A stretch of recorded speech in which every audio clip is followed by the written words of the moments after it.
Bismillahirrahmanirrahim. Assalamu alaikum students. Hope so you are fine, good and safe at your homes. Unit number 6, Work and Energy. Today our topic is what is kinetic energy and potential energy. So moving forward, we have to know what the energy is. Basically हमने देखना है energy क्या है. तो कहता है energy is the ability to do work, कि हमें कोई भी काम करने के लिए एनर्जी चाहिए है.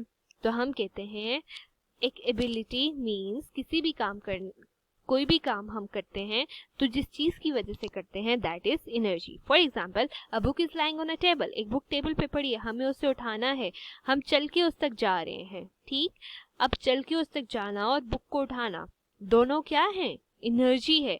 हमें एनर्जी नहीं होगी तो हम नहीं ना ही चल सकेंगे ना ही बुक को उठा सकेंगे. ठीक है.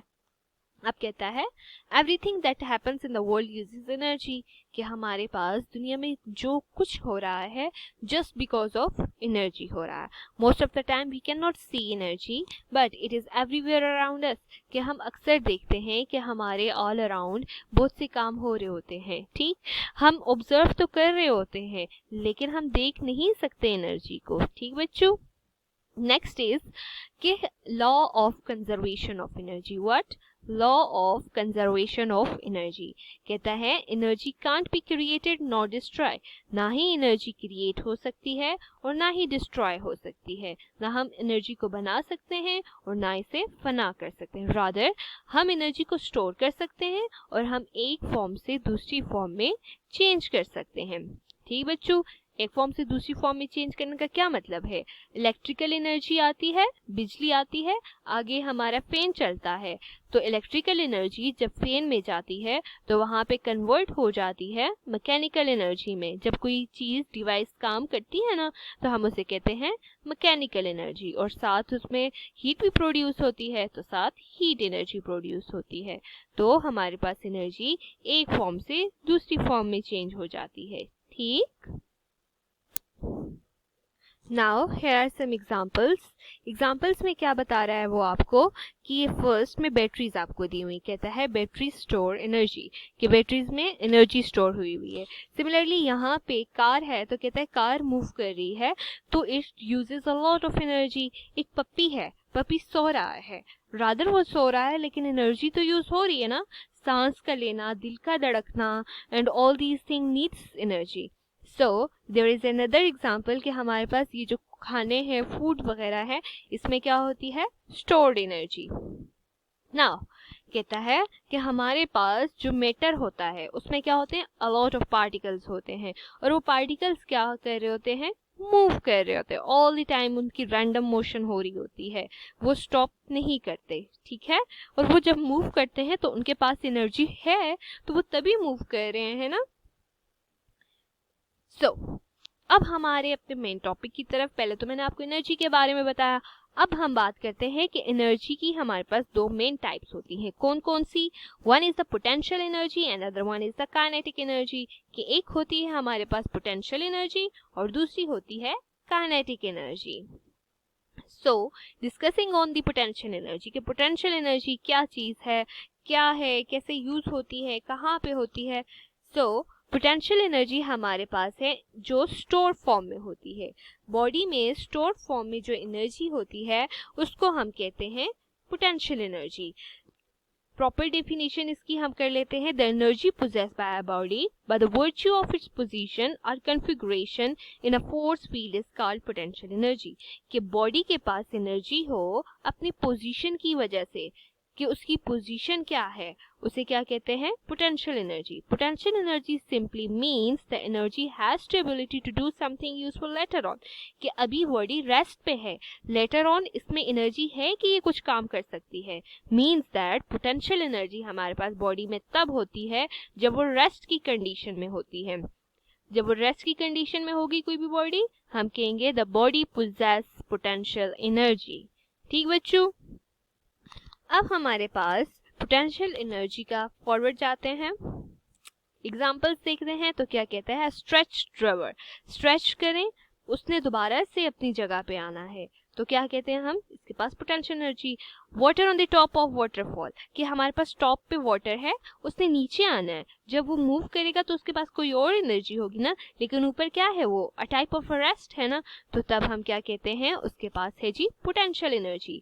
यो यो held in your hand, yo-yo क्या होता है, वो खेलने वाली बॉल सी जो होती है जिसके साथ एक रबड़ लगी हुई होती है, हम उसके साथ खेलते हैं, तो कहता है वो जब आपके हाथ में है, जब आपके हाथ में है तो तब उसके पास जो एनर्जी है दैट इज पोटेंशियल एनर्जी। अब ड्रॉन बो एंड एरो, कि हमारे पास ये तीर जो है जब आपके एल्बो में होता है तो तब वो क्या होता है, उसके पास पोटेंशियल एनर्जी होती है। अब बच्चों, आपकी पोटेंशियल एनर्जी की मैथमेटिकल फॉर्म क्या है, E is equals to mgh. What? mgh. M is for the mass, G is for the gravity and H is for the height. कि हमारे पास पोटेंशियल एनर्जी डिपेंड करती है कि बॉडी कितनी भारी है, उसका मास कितना ज्यादा या कितना कम है, ग्रेविटी पे और उसकी हाइट पे, कि वो कितनी ऊंचाई पे है। ठीक, the higher an object the more potential energy, कि बॉडी जितनी ज्यादा हाइट पे होगी, हमने कहा ना mgh, h की वैल्यू जितनी ज्यादा होगी उतनी ज्यादा बॉडी के पास पोटेंशियल एनर्जी होगी। The more the mass an object has more potential energy. Similarly हमारे पास mgh में g तो कांस्टेंट है, h और m वेरी करते हैं, तो दोनों जितने ज्यादा होंगे उतनी ज्यादा पोटेंशियल एनर्जी होगी। Now here is an example, आपको एग्जाम्पल दी हुई है, ये आपके पास एक ईंट है और बी में आपके पास एक पर है, तो कहता है कि इन दोनों में से कौन सी चीज का ज्यादा पोटेंशियल एनर्जी होगी, तो अभी हमने बात की कि जिसका मास ज्यादा होगा उसकी पोटेंशियल एनर्जी ज्यादा होगी। So then of course answer is A, कि ब्रिक के पास हमारे पास मास ज्यादा है फिदर से एंड देयरफॉर उसकी पोटेंशियल एनर्जी ज्यादा है। बच्चों, लास्ट स्लाइड में हमने मास की बात की कि हमारे पास जिस बॉडी का मास ज्यादा होगा उसकी पोटेंशियल एनर्जी ज्यादा होगी। अब हम बात करते हैं हाइट की, क्योंकि हाइट भी तो वेरी करती है ना, तो यहाँ पे हमारे पास 3 डिफरेंट इमेजेस दिए हुए हैं, ठीक है, और कहता है हमारे हाथ में एक एप्पल है और हमने वो एप्पल ड्रॉप करना है इनके टॉप से, तो कौन सी बॉडी का किस पे ज्यादा पोटेंशियल एनर्जी होगी, कौन सी हाइट पे ज्यादा पोटेंशियल होगी।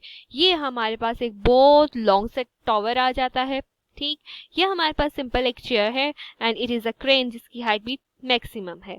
तो हमने फाइंड आउट करना है कि कहाँ पे हमारे पास बॉडी के पास ज्यादा पोटेंशियल एनर्जी होगी। सो ऑफ कोर्स हाइट पे डिपेंड कर रहा है ना, तो किसकी हाइट ज्यादा है, गेस। ऑप्शन ए, टावर की हाइट ज्यादा है। The higher the object the more potential energy, कि बॉडी जितनी ज्यादा हाइट पे होगी उसके पास उतनी ज्यादा पोटेंशियल एनर्जी होगी। Potential energy converted to the kinetic energy, कि अब हम बात करते हैं काइनेटिक एनर्जी की, कि काइनेटिक एनर्जी क्या है। तो कहता है when the store energy begins to move the object now transfer from the potential energy into the kinetic energy.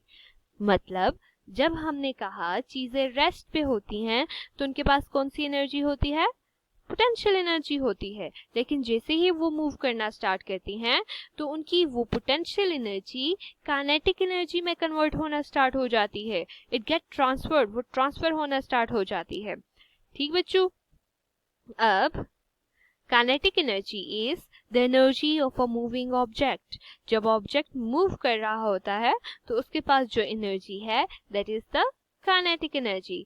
Kinetic means movement, के मूवमेंट के दौरान जो एनर्जी होती है। आपकी बुक की डेफिनेशन क्या है बच्चों, the energy possessed by the body due to its position motion, कि अपनी मोशन की वजह से बॉडी के पास जो एनर्जी होगी उसे क्या कहते हैं, काइनेटिक एनर्जी कहते हैं।